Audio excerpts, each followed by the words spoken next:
क्या आप सब लोग खुश हैं? प्रभु का हम धन्यवाद देते हैं। हमारा परमेश्वर भला परमेश्वर है। हालेलुया।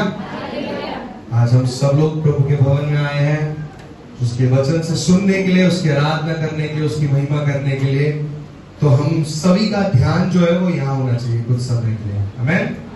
कुछ समय के लिए आप अपने पर्सनल लाइफ को स्विच ऑफ कर दें और अपने स्पिरिचुअल लाइफ को आप लोग ऑन करें। आमेन।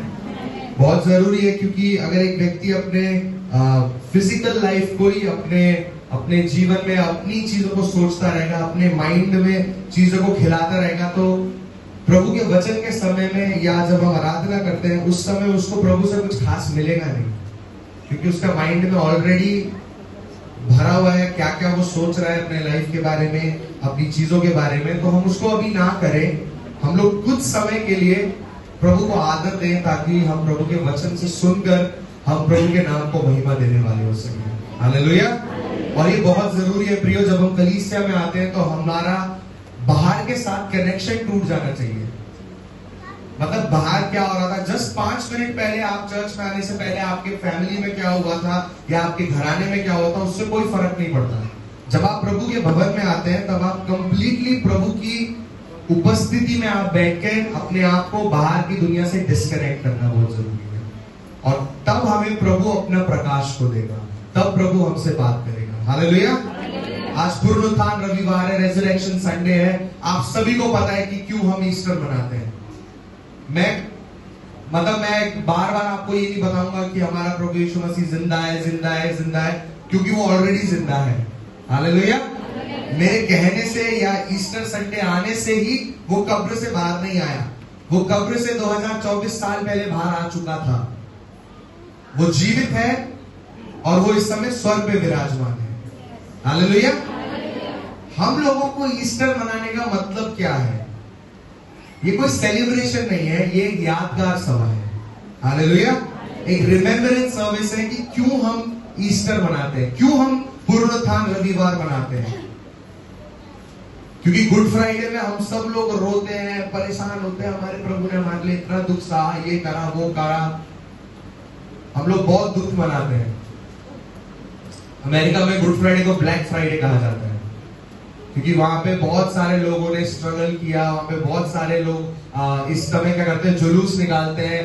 किसी एक व्यक्ति को बेचारे को उसके सर पे कोड़े रख के उसको भी क्रॉस पकड़ा के उसको भी रोड पे नंगा घुमाते हैं। वो सब करने की हमें जरूरत नहीं है, क्योंकि वो 2024 साल पहले हमारे परमेश्वर ने हमारे लिए कर दिया था। हालेलुया।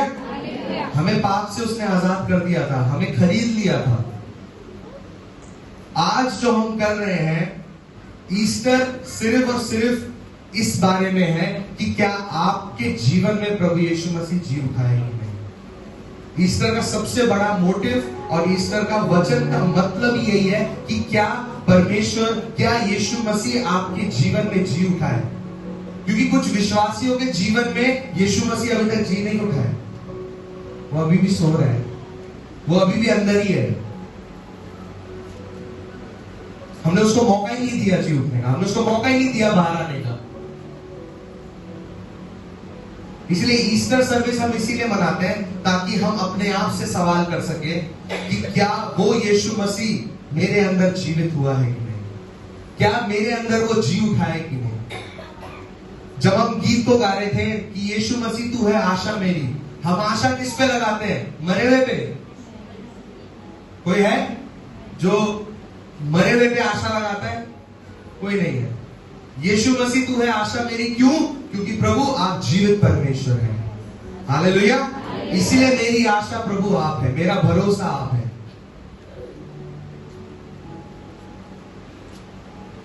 प्रियो, जब हम ईस्टर के बारे में बात करते हैं, हमने कई अलग अलग तरीके के वचन को सुना होगा, सरमन को सुना होगा, पासवानों ने आपको अलग अलग तरीके से प्रचार किया होगा। पर मेरी आदत है, मेरे को थोड़ा कुछ और एक्स्ट्रा कुछ करने का मन करता है, कुछ एक्स्ट्रा समझने का मन करता है जो मुझे समझ नहीं आ रहा होता है। तो मैं ऐसे ही एक पैसेज पढ़ रहा था और जब मैंने नोटिस किया तो चारों बुक में, मत्ती, मरकुस, लूका, यूहन्ना में, चारों किताबों में इस बात का वर्णन है। और तब मेरे दिमाग में आया कि इतनी छोटी सी चीज चारों किताबों में चारों चेलों ने क्यों लिखी? क्योंकि वो चीज छोटी नहीं थी, बस हमें अपना नजरिया बदलने की जरूरत है। हालेलुया। अगर आप निकालेंगे मरकुस रचित सुसमाचार, मरकुस रचित सुसमाचार उसका 16 का आप 1, 2 और 3 पढ़ दें। 1 से लेके 3 तक कोई पढ़ लीजिए जिसको मिल गया है फटाफट।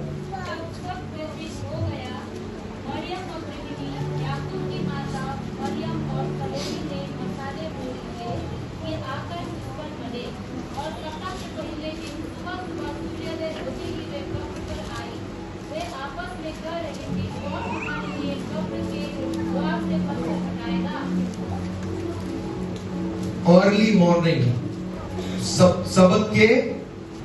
सबत का दिन जब बीत गया था, उसके बाद मरियम मगदलीनी और याकूब की माता मरियम और सलोमी, कितनी औरतें थी वहां?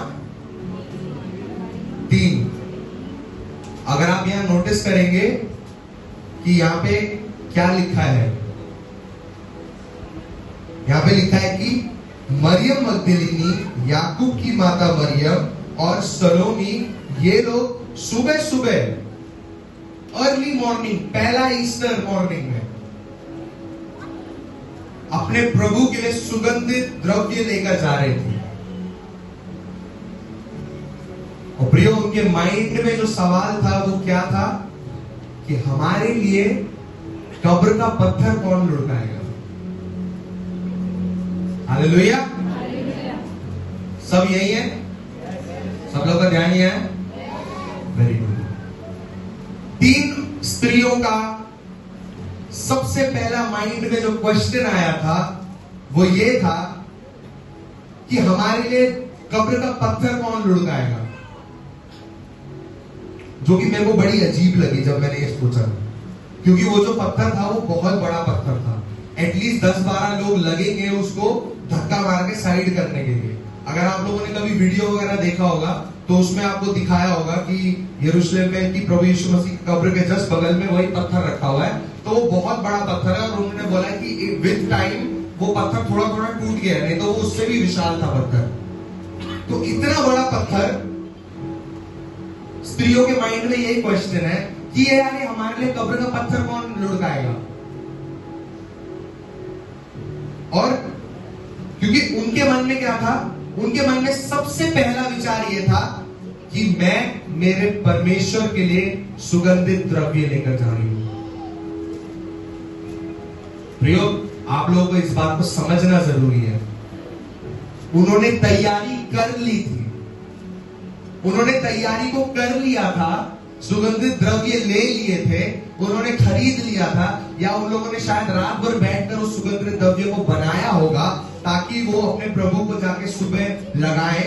पर सब कुछ प्रेपरेशन करते समय उनके माइंड में ये नहीं आया कि हमारे लिए पत्थर का द्वार कौन लुढ़काएगा, पर उनके माइंड में ये आया कि हमें पहले प्रभु के लिए उस सुगंधित द्रव्य को लेकर जाना है। और जब वो रास्ते में निकल गई, सुबह उठी, उन्होंने वो सब कुछ लिया, आधे रास्ते में उनको ये याद आया, अरे हमारे लिए उस कब्र का पत्थर कौन लुढ़काएगा? प्रियो, ये चीज क्या दिखाता है कि वो स्त्रियां प्रभु में सबसे ज्यादा डेडिकेटेड थी। हालेलुया। क्योंकि उन्होंने परेशानी के बारे में बाद में सोचा, पर पहले उन्होंने प्रभु के लिए जो करना था उन्होंने वो किया। आमीन। क्या हम मसीह लोग पहले प्रॉब्लम के बारे में सोचते हैं फिर हम लोग एक्शन करते हैं? पर यह बाइबल हमें कुछ और चीज सिखाती है कि स्त्रियां पहले सुगंधित द्रव्य को बनाया उन्होंने, उसके बाद उन्होंने सोचा कि हमारे लिए पत्थर कौन लुढ़काएगा। देखो, स्त्रियां सोचने के लिए तो बहुत कुछ सोच सकती थी। वो कब्र की तरफ जा रही थी, वहां पे गार्ड्स बैठे हुए थे, वहां पे सिपाही बैठे हुए थे, वो उनको भी, उन स्त्रियों को भी अरेस्ट कर सकते थे कि तुम प्रभु यीशु मसीह के चेले हो बोल के उनको अरेस्ट कर सकते थे, उनको गिरफ्तार कर सकते थे, पर उनके माइंड में वो नहीं आया। उनके माइंड में ये भी नहीं आया कि क्या वहां पे कोई और लोग खड़े होंगे कब्र को गार्ड करने के लिए, कब्र की देखभाल करने के लिए, जो हमें देख के हम पे पत्थरबाजी कर सकते हैं। उनके माइंड में ये भी नहीं आया। उनके माइंड में ये भी नहीं आया कि हम लोग किस तरीके से वहां जाएंगे। हमें तो रोमी सरकार अरेस्ट भी कर सकते हैं, गिरफ्तार हो जाएंगे हम लोग तो यार। हम तीनों के साथ हमें काल कोठरी में ले जाएंगे, हमारे साथ बाकी जितने चेले हैं उनको भी ले जाके वो काल कोठरी में डाल देंगे। उनके माइंड में ये सब नहीं आया, पर उनके माइंड में आया यार हमारे लिए कब्र का पत्थर कौन ले जाएगा।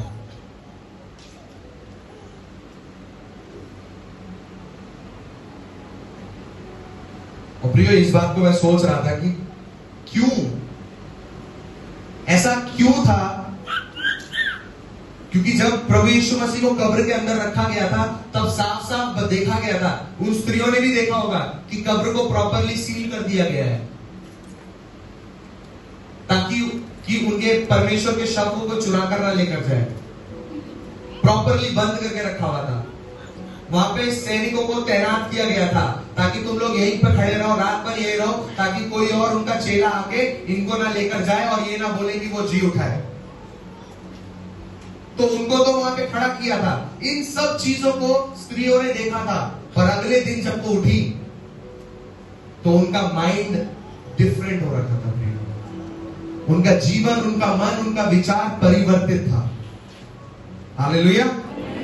स्त्रियां सुबह उठी, अपने वस्त्र लगाए और वो रास्ते में निकली, और रास्ते में निकलने के बाद उनको होश आया कि यार पत्थर तो बहुत बड़ा है, उसको लुढ़काएगा कौन।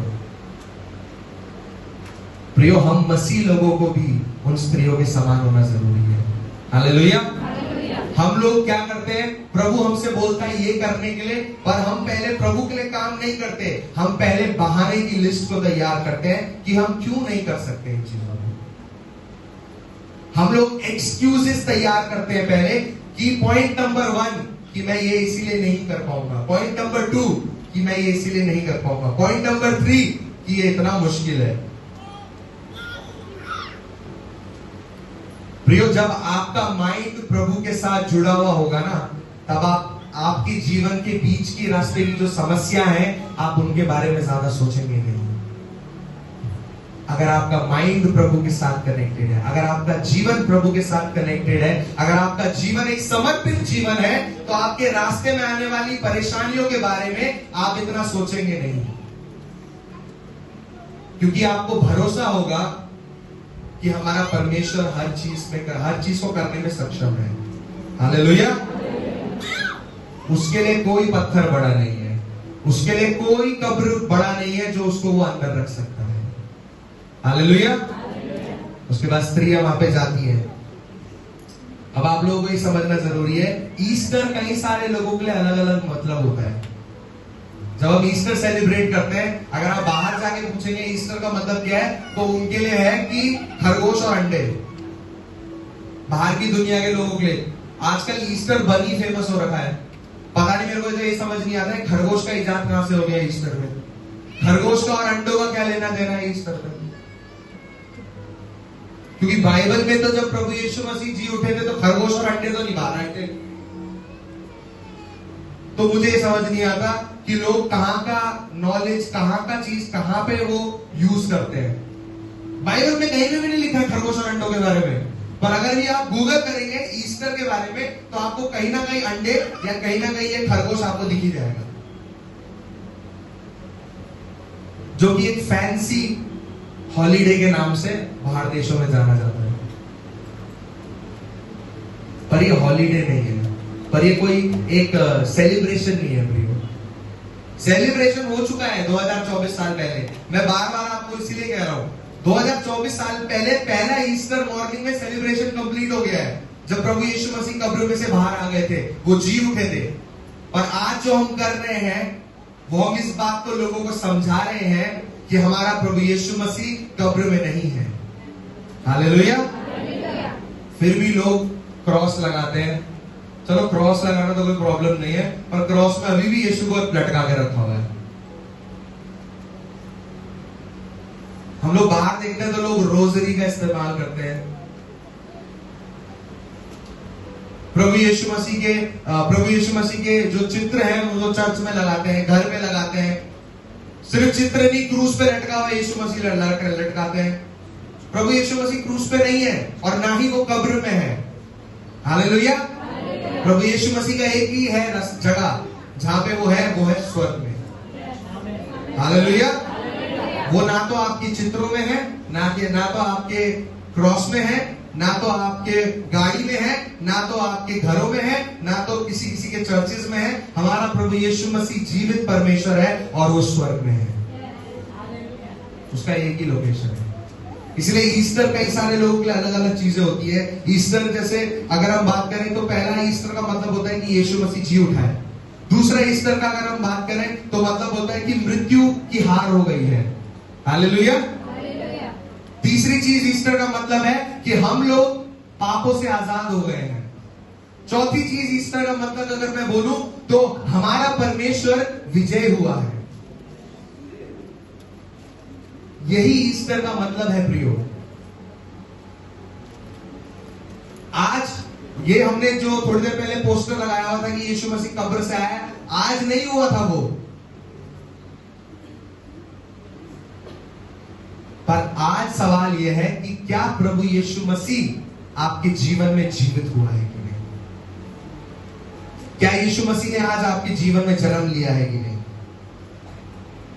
हालेलुया। जैसे वो स्त्रियां ये सोच रही थी कि हमारे लिए कब्र से पत्थर को कौन लुढ़काएगा,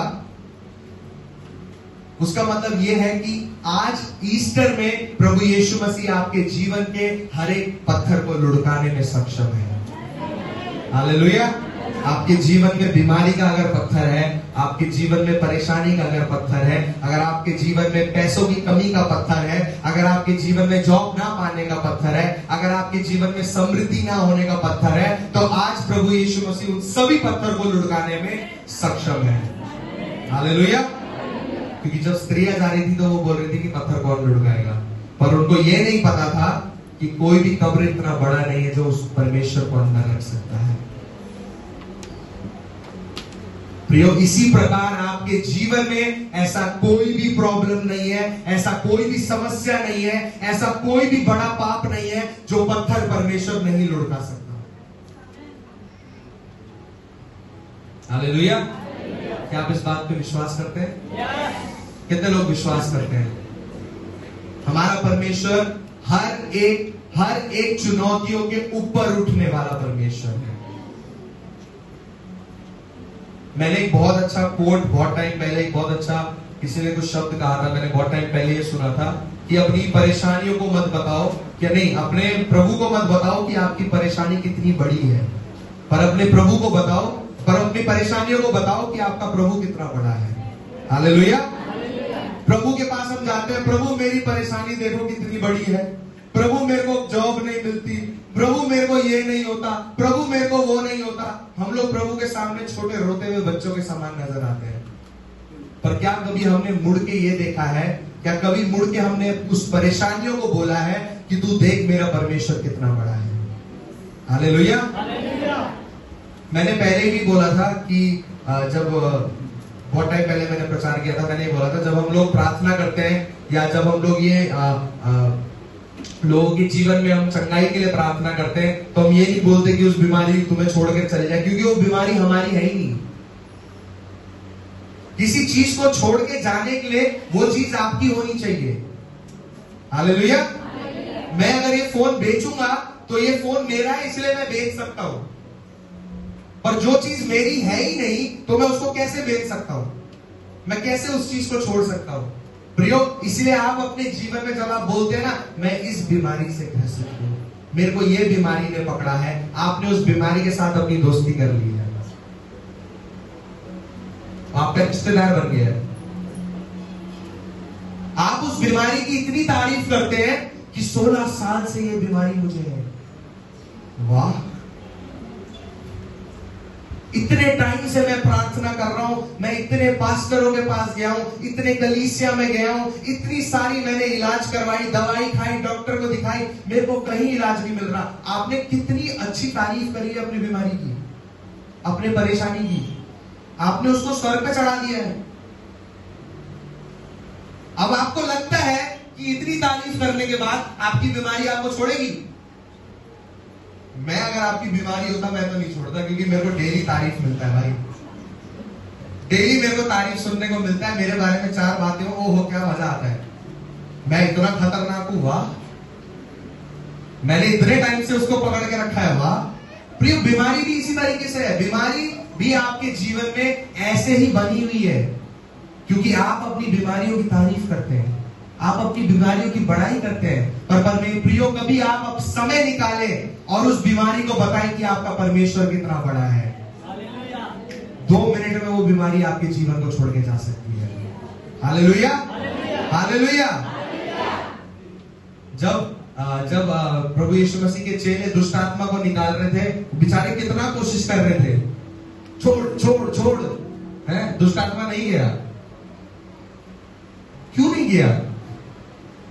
क्योंकि दुष्ट आत्मा को पता है तुम्हारे अंदर कितना विश्वास है, कितनी जोश के साथ, कितने कॉन्फिडेंस के साथ, कितने विश्वास के साथ तुम डांटते हो, दुष्ट आत्मा को पता है। इसलिए हम दुनिया को बेवकूफ बना सकते हैं, पर हम बाकी चीजों को बेवकूफ नहीं बना सकते। हम साथ में बैठे व्यक्ति को बेवकूफ बना सकते हैं, हम उसको मुस्कुरा सकते हैं, पर मन ही मन हमारा मन काला है उसके लिए, वो हम कर सकते हैं। पर प्रियो, दुष्ट बेवकूफ नहीं है। आपकी प्रार्थना में कितना विश्वास है, आप कितने पानी में है, वो दुष्ट आत्मा को पता है। इसलिए चेले भी जब गए थे, चेले ये सोच के गए थे क्या, कि हम प्रभु यीशु मसीह के चेले हैं। अगर प्रभु यीशु मसीह से भाग सकता है दुष्ट आत्मा, तो हमसे भी भाग सकता है भाई, क्योंकि हम भी तो उसी के साथ रहते हैं। तो उनका कॉन्फिडेंस कहां पे हो गया? खुद पे। वो गए दुष्ट आत्मा के पास, हाँ भाई कौन सा है, कह रहे यही है, इसके लिए प्रार्थना करना शुरू करा, प्रार्थना करा, जा ही ना रहा भाई। क्यों? क्योंकि उनको लग रहा था वो यीशु मसीह के चेले, तो जो अधिकार उनके गुरु के पास है हमारे पास भी है, हम भी प्रार्थना करेंगे। वो प्रार्थना करे जा रहे, दुष्ट आत्मा ही ना निकल रहा। प्रियो, इस बात को आप अपने जीवन से भी कैलकुलेट करें, अपने जीवन में भी उसको सोचें, मैं क्या समझाने की कोशिश कर रहा हूं। हम लोग भी जब अपनी परेशानियों के लिए, अपनी परिस्थिति के लिए प्रार्थना करते हैं, तो हम कौन सा कॉन्फिडेंस लेकर गए हैं आगे, हम क्या सोच के गए हैं आगे, हम कैसे अपने बीमारियों के लिए प्रार्थना कर रहे हैं, हम कैसे अपने परिवार के लिए प्रार्थना कर रहे हैं, कैसे हम अपनी समस्या के लिए प्रार्थना कर रहे हैं। अगर हमारा भरोसा खुद पे है तो उसको सालों गुजर जाएंगे, पर वो प्रार्थना कभी पूरी नहीं होगी। दुष्ट आत्मा भी बेचारा देखे जा रहा है, कह रहा है यार नाम तो यीशु मसीह का ले रहे हैं, पर जोश तो इनके अंदर ज्यादा ही दिख रहा है। इतना तो ये प्रार्थना करते नहीं है जो मेरे को दिखा रहे हैं, इतना तो इनका जीवन आत्मिक नहीं है जितना मेरे को ये दिखा रहे हैं। बेचारे प्रार्थना करे जा रहे, दुष्ट आत्मा जा ही ना रहा। फिर बेचारा आदमी आके बोलता है, आपके चेले आए थे प्रार्थना करने, प्रार्थना करके गए, पर दुष्ट आत्मा नहीं गई, ये लोग गए घर। आप जानते हैं प्रभु यीशु मसीह ने क्या बोला अपने चेलों को? कितने लोगों को पता है? हे अल्प विश्वासियों, तुम्हारा विश्वास कहां है? प्रियो, आपके जीवन में आपकी बीमारी बड़ी नहीं है, आपकी परेशानी बड़ी नहीं है, वो पत्थर बड़ा नहीं है, आपका परमेश्वर बड़ा है जो उस पत्थर को हटा सकता है। हालेलुया। ऐसा कुछ भी नहीं है। मौत, मृत्यु सबसे लास्ट एक चीज होती है जो सब लोग डरते हैं जिससे। बीमारी के बाद जो होता है, कैंसर जब शुरू होता है, कैंसर अगर खराब होता चला गया तो वो मृत्यु में कन्वर्ट होता है, पर हमारे परमेश्वर ने मृत्यु के ऊपर जय ली है। तो कौन सी बीमारी बड़ी है हमारे लिए? प्रभु आपको मृत्यु से बचा सकता है, क्योंकि वो खुद मृत्यु पे विजय हुआ है। हालेलुया। तो कौन सी बीमारी उसके लिए छोटी है, कौन सी बीमारी उसके लिए बड़ी है? उसके लिए कोई भी बीमारी छोटी बड़ी नहीं है, हमारे लिए। खांसी हो रही है, छोटी बीमारी है। डायबिटीज है, बड़ा बीमारी है। प्रेशर का प्रॉब्लम है, बड़ा बीमारी है। जुकाम है, वो तो छोटी बीमारी है। उसके लिए प्रार्थना भी क्या करता था, भाई खा लो, ठीक है। पर प्रियो, हमारा परमेश्वर हर एक बीमारी के ऊपर राज करने वाला परमेश्वर है। हालेलुया। जब कोई व्यक्ति किसी चीज के ऊपर राज करता है, इसका मतलब बाकी चीज उसकी क्या है? गुलाम है। तो प्रियो, आपके जीवन में जो बीमारी आपके लिए है, जो आपके जीवन में बीमारी आपको लगता है वो प्रियो एक्चुअली परमेश्वर की गुलाम है। तो आपको गुलाम को नहीं कहना है कि अब क्या बात है यार, तो क्या बीमारी है, मस्त बीमारी है, एकदम मजा आ गया। पर उल्टा आपको परमेश्वर को बोलना है, प्रभु मैं आपका बेटा हूं, मैं आपकी बेटी हूं, ये बीमारी मेरे जीवन के लिए नहीं है, ये बीमारी मेरी शरीर में नहीं रह सकती, इसलिए प्रभु आप मेरे को रिहा करें। इतनी सी प्रार्थना अगर आप करेंगे पर विश्वास के साथ, तो वो बीमारी आपको छोड़ के जाएगी। हालेलुया। वो पत्थर आपके जीवन से लुढ़क जाएगा। अगर आप पुराने नियम में देखेंगे तो वहां पे बेचारे जब स्वर्ग से आग गिराने के लिए लोग परेशान हो रहे थे, वहां वो आग के बेदी के सामने नाच रहे थे, गा रहे थे, अपने भगवान को बुला रहे थे कि आग बरसा, आग बरसा, आग बरसा, कुछ नहीं हो रहा था। पर बाइबल में कहता है कि एलिया ने कुछ ही शब्द को लेकर प्रार्थना करा। मेरे को याद नहीं है, पर आई थिंक वो 20 या 21 शब्द थे बस। 20 से 21 शब्द में उसकी प्रार्थना को प्रभु ने सुना और स्वर्ग से आग को बरसाया। हालेलुया। तो लंबी लंबी प्रार्थना करने की आपको जरूरत नहीं है, क्योंकि परमेश्वर हमारा बहरा नहीं है। हालेलुया। उसको समझने में प्रॉब्लम नहीं है, वो सब समझता है। प्रॉब्लम पता है क्या है? प्रॉब्लम यह है कि हमारा विश्वास कितना है, हमारा विश्वास कहां है। यहाँ पे स्त्रियां सुबह सुबह सुगंधित द्रव्य लेकर जा रही है, उनके अंदर विश्वास था कि वो अपने परमेश्वर को वो द्रव्य लगाएंगी, उनके अंदर वो विश्वास था। पर कहीं ना कहीं वो होता है ना, दुष्ट आपके माइंड से खेलता है। वहां पे भी उनके साथ यही हुआ कि तुम जा तो रही हो, पर पत्थर का द्वार कौन लुढ़काएगा? हालेलुया। प्रियो, अगर आप देखेंगे, चेलों ने अपने लिए अलग कब्र बना के रखा हुआ था। क्या आप जानते हैं इस बात को? हमारे लिए पत्थर का द्वार कौन लुढ़काएगा मतलब क्या है? क्योंकि चेले उनके साथ नहीं गए थे, स्त्रियों के साथ, स्त्रियां अकेले गई थी, चेले अपने अलग कमरे में बंद थे, डर के मारे।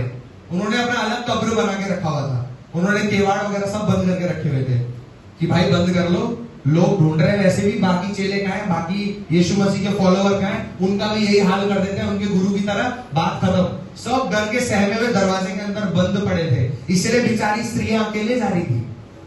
नहीं तो 11 चेले आराम से पत्थर का द्वार लुढ़का सकते, राइट? पर वहां पे क्या हुआ? चेलों ने अपने लिए खुद अपने लिए अपना कब्र बुना। चेले वहां पे कब्र में बैठे हुए अंदर डर के मारे। वो पता है कौन सा कब्र था? वो डर का कब्र है, वो अविश्वास का कब्र है, वो फिजूल की टेंशन लेने वाला कब्र है। और वो एक ऐसा कब्र है, अगर आप उसके अंदर चले गए तो मृत्यु से भी बदतर हालत आपकी हो सकती है। चेले डरे हुए, स्त्रियों ने बोला भाई हम तो जा रहे हैं, आप लोग आ रहे हैं तो आओ।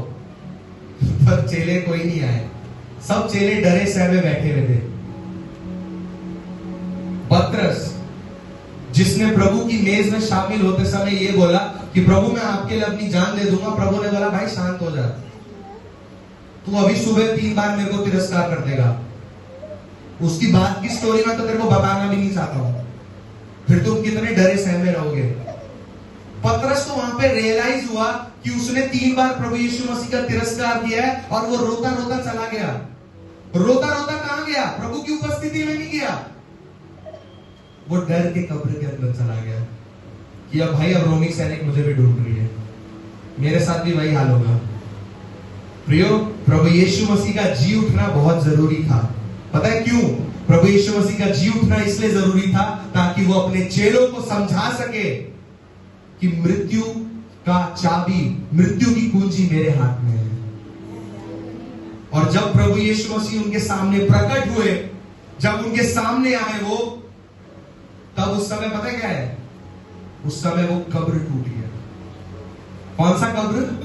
उनके डर का कब्र टूट गया, उनके अविश्वास का कब्र टूट गया, उनके अविश्वास का जो डर के अंदर वो बैठे हुए थे। इसीलिए आज हम प्रभु यीशु मसीह के नाम को जानते हैं, क्योंकि उन 12 चेलों ने प्रभु के वचन को पूरी दुनिया में फैलाया है। हालेलुया। अगर प्रभु यीशु मसीह जीवित नहीं होते या उनके सामने नहीं आते, अगर वो जीवित होने के बाद कब्र से डायरेक्टली स्वर्ग चले जाते और अपने चेलों के सामने नहीं आते, तो मेरे को तो नहीं लगता कि चेले कभी भी बाहर निकलकर वचन प्रचार करते, क्योंकि वो डरे हुए थे। 11 चेलों ने बोला भाई झुंड बना के रहो, साथ में रहो, कोई आएगा तो एटलीस्ट 2-3 को हम निपटा ही सकते हैं, आराम से एक ही अंदर बैठे रहो। बेचारा पतरस तो वैसे भी माहिर है कान काटने में, है ना। पतरस तो ऑलरेडी ट्रेंड है, छुरा तैयार रहता है, नहीं तो जैसी कोई आएगा खप खप खप भागो। तो वो तो फुल प्रिपेयर्ड था। उसने तो बोला भाई झुंड बना के रहो, सारे 11 एक साथ रहेंगे, एक को मर गया क्योंकि उसने प्रभु को बेच दिया, अब बाकी ये लोग हमें खर्च कर देंगे, हमें मार डालेंगे, इसलिए सब झुंड बना के रहो। सब झुंड बना के कमरे में बैठ गए। मेरे को तो ऐसा पिक्चर आता है कि सब लोग ऐसे तलवार लेकर अंदर बैठे होंगे, तो जैसे किसी ने खटखटाया सब प्रभु, क्योंकि बहुत ज्यादा डेंजरस सिचुएशन था, क्योंकि बाकी लोग भी ढूंढ रहे थे अब चेलों को, कह इनको भी लटका दो, चलो, सब डरे हुए थे। इसीलिए प्रियो प्रभु यीशु मसीह का जी उठना बहुत जरूरी है, क्योंकि उसने हमें डर से आजादी दिया है। हालेलुया। शैतान हमें डराने की कोशिश करता है, शैतान हमें डराना चाहता है, पर प्रियो हमारे परमेश्वर ने उस डर के ऊपर भी जय उठा ली है। उसने हमारे लिए वो डर के ऊपर भी जी उठा है, उसने डर की कब्र को भी तोड़ के वो बाहर आया है। इसलिए प्रियो आज आपको और हमको डरने की जरूरत नहीं है। दुष्ट के किसी भी चाल से, दुष्ट की किसी भी प्लानिंग से हमें डरने की जरूरत नहीं है। हमारा फ्यूचर इतना अच्छा दिख नहीं रहा होगा, पर परमेश्वर के हाथ में हमारा फ्यूचर एकदम परफेक्ट है। हालेलुया। हमारे फ्यूचर, हमारे बच्चों की हालात को देखकर हमें लगता तो नहीं होगा कि कुछ खास होगा जीवन में, पर प्रियो प्रभु के लिए, प्रभु ने जो भी हमारे लिए करा है वो हमारी भलाई के लिए है, हमारी हानि और हमारी नाश के लिए नहीं है। अगर प्रभु किसी के जीवन को बिगाड़ना जानता है, तो प्रभु किसी के जीवन को सुधारना भी जानता है।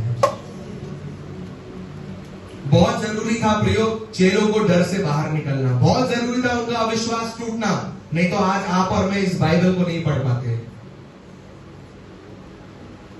नए नियम में जितना कुछ लिखा है ये इसीलिए लिखा है क्योंकि उन लोगों ने जब कलम उठाया तो वो बिना डर का और बिना अविश्वास का कलम था, और जब उन्होंने लिखना शुरू करा तो वो आत्मा की अगुवाई में होकर उन्होंने ये सब चीज को लिखा। हालेलुया। 3 से अगर हम आगे पढ़े, 4 आई थिंक 4 से लेके 8 तक कोई पढ़ दीजिए।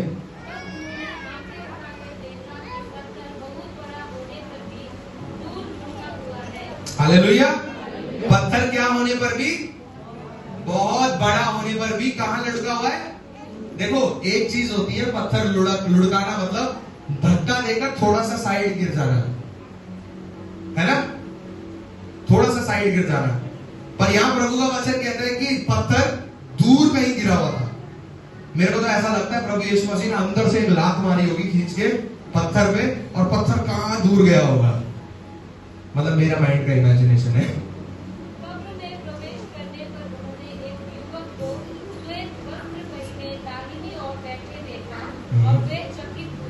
उसने उनसे कहा, चकित मत हो, तुम यीशु नासरी को जो क्रूस पर चढ़ाया गया था ढूंढ रही हो, वह जी उठा है, यहाँ नहीं है।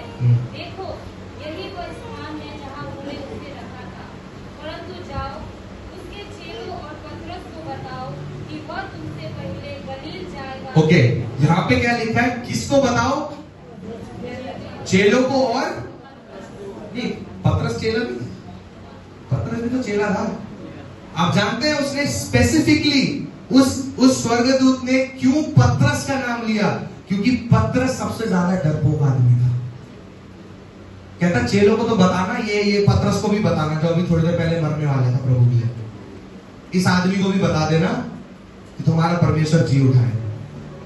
प्रियो इसीलिए स्पेसिफिकली आप यहां बाइबल में पढ़ते हैं कि चेलों को और पतरस को बताना, क्योंकि पतरस ने पहले तो तिरस्कार किया प्रभु का, है ना, नहीं, पहले उसने क्या करा, गुस्से में डर के मारे सिपाही का कान काट दिया।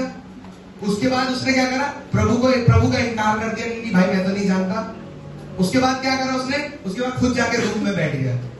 मतलब प्रैक्टिकली क्या है, पतरस लीडर बन के बैठा हुआ था, डरपोक का लीडर। उसने अपने साथ बाकी 10 चेलों को भी डरपोक बना दिया था। उसने बोला था नहीं भाई चलो चलो चलो, तुम भी आ जाओ, मैं बचाऊंगा तुमको, तुम्हारा दूसरा मसीहा मैं बनूंगा। हो इसीलिए स्वर्गदूत ने कहा कि पतरस को, ये बाकी चेलों को बोलो और उसके बाद उस पतरस को भी बोलो। प्रियो, हमारा परमेश्वर हमारे मन को जांचने वाला परमेश्वर है। हालेलुया। उसको पता है कि हम कितने डरपोक हैं, उसको पता है कि हम कितने डरते हैं, उसको पता है कि हम लोग कितना ज्यादा ओवर सोचते हैं अपने माइंड में। पर प्रियो, परमेश्वर का वचन कहता है कि आपको इन सब चीजों को डरने की जरूरत नहीं है। प्रभु का वचन 365 बार बाइबल में कहता है डरो मत। इसीलिए कहता है क्योंकि हर दिन हमको समझना जरूरी है कि हमें डर का जोर नहीं है, हमारे ऊपर डर का खौफ नहीं है, हमारे ऊपर प्रभु यीशु मसीह का हाथ है। हालेलुया। उसके बाद आगे पढ़े, क्या हुआ? पतरस को बोला फिर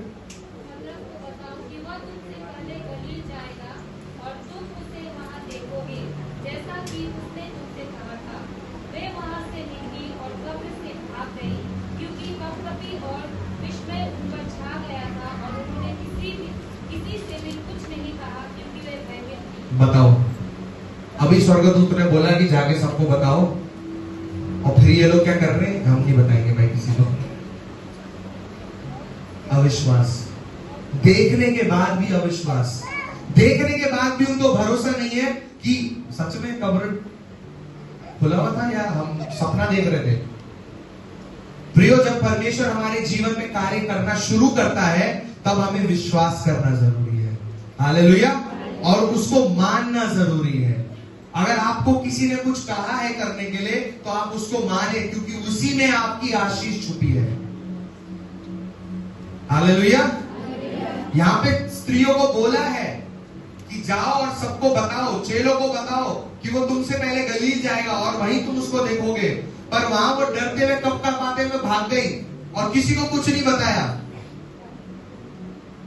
प्रियो, इसीलिए प्रभु यीशु मसीह सेकेंड टाइम, अगर जब आप देखेंगे, फर्स्ट टाइम जब आप देखेंगे बाइबल में, तब वो मरियम मगदलीनी के सामने आया।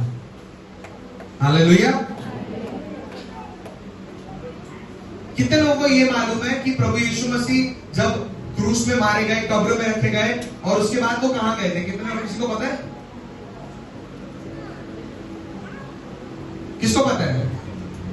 हम तो बोलते हैं तीसरे दिन जी उठे ना, वो तो शरीर में। पर प्रभु की जब मृत्यु हुई थी, जब वो ऑलरेडी जी उठे थे, तो वो कहां गए थे? कहां पे? पाताल, मतलब नरक में गए थे। नरक में क्या करने गए थे? शैतान के साथ चाय पानी पीने गए थे। फिर जीवन और मृत्यु की, प्रियो, ये वही पूंजी थी जो आदम और हव्वा ने उत्पत्ति की किताब में खो दी थी। हालेलुया। आदम और हव्वा ने उत्पत्ति की किताब में जो जीवन और मृत्यु की कुंजी को खो दिया था, वो लेने के काबिल सिर्फ प्रभु यीशु मसीह थे। हालेलुया। और किसी की बस की नहीं थी। खुद पुत्र को नीचे आना पड़ा। जब वो कहते हैं ना पुत्र को नीचे आना पड़ा, एक्चुअली पुत्र को धरती में आना नहीं पड़ा, पुत्र को नीचे नरक में जाना पड़ा, ताकि वो उस जीवन और मृत्यु की कुंजी को लेकर ऊपर आए। हालेलुया। और उसके बाद जब वो मरियम मगदलीनी के सामने आता है तो मरियम मगदलीनी उसे छूने की कोशिश करती है, उसके पास आने की कोशिश करती है, पर वो कहता है कि मुझे मत छू, क्योंकि मैं अभी तक मेरे पिता के पास नहीं गया। हालेलुया। तो जो उन्होंने देखा वो प्रभु यीशु मसीह शारीरिक रूप में नहीं था, प्रभु यीशु मसीह स्पिरिचुअली उनके सामने खड़ा हुआ था, आत्मिक रूप में खड़ा हुआ था, क्योंकि वो अभी फ्रेश नरक से लड़ाई करके आए थे, उस जीवन और मृत्यु की कुंजी को लेकर आए थे और उनको स्वर्ग में अपने पिता के पास जाना था उस कुंजी को जमा करने के लिए। हालेलुया। और जब उन्होंने ऐसा किया उसके बाद वो दोबारा नीचे आए और अपना उन्होंने अपने शारीरिक रूप को धारण किया और उसके बाद वो अपने चेलों को दिखाई दिए।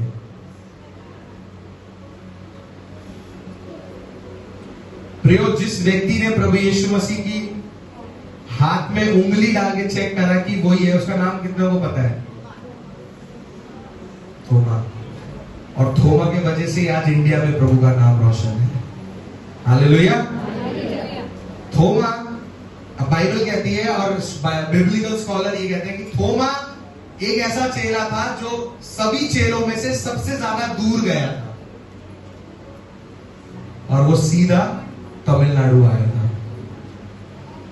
साउथ इंडिया सबसे दूर जो उस जगह में से किसी ने ट्रैवल किया था, वो साउथ इंडिया में से सिर्फ थोमा ने किया था, वो जो यहां तक आया था। प्रियो, मेरा बोलने का मतलब यह है कि जब प्रभु आपके जीवन में कुछ करता है, उसके बाद आप क्या करते हैं? क्या हम लोग आशीष को अपने जीवन में रखकर प्रभु के नाम को भूल जाते हैं? प्रभु ने हमारे जीवन में किए गए कार्य को भूल जाते हैं? क्योंकि प्रियो, थोमा नहीं भूला था। थोमा नहीं भूला था। थोमा ने बोला कि मैं देखना चाहता हूं कि तू ही है। उसने बोला हाँ देख। तो उसने डायरेक्टली उसके कील मारे हुए हाथों में उसने वैसे उंगली डाली और वो आर पार निकल गई, और उसने बोला तू ही मेरा जीवित परमेश्वर है, और वो सबसे ज्यादा चेलों में दूर गया। प्रयोग, क्या जब प्रभु हमारे जीवन में आशीष देता है, क्या आप और हम उसके लिए कुछ करने के लिए तैयार होते हैं, या हम लोग मतलबी होकर उस आशीष को निगल लेते हैं, हजम कर लेते हैं, और फिर प्रभु के नाम को भूल जाते हैं? फिर प्रभु बेचारा बार बार, फिर वही गीत वहां से शुरू होता है ना कि तेरा नाम ले लेकर तुझे यीशु बुला रहा। क्यों? क्योंकि विश्वासी सारे मतलबी है। बेचारे यीशु मसीह को नाम ले लेकर बुलाना पड़ता है। भाई, मैंने भी तुम्हारे लिए कुछ किया, मेरी भी सुन लो। हेलो सर, नाम ले लेकर इसीलिए बुला रहे हो क्योंकि हम विश्वासी मतलबी हैं। छोड़ो ना यार, प्रभु 2 मिनट रुको ना। प्रभु बेचारा कंधे पे हाथ रखता है, बेटा सुनवाते रुको ना यार, जीवन एंजॉय करने दो। इसीलिए बेचारा ये गीत लिखा गया है कि तेरा नाम ले लेकर यीशु तुझे बुला रहा। अन्य जाति को तो प्रभु बुला ही रहा है, पर उनसे ज्यादा प्रभु अपने लोगों को बुला रहा है, क्योंकि अपने ही लोग उसके पराये हो चुके हैं।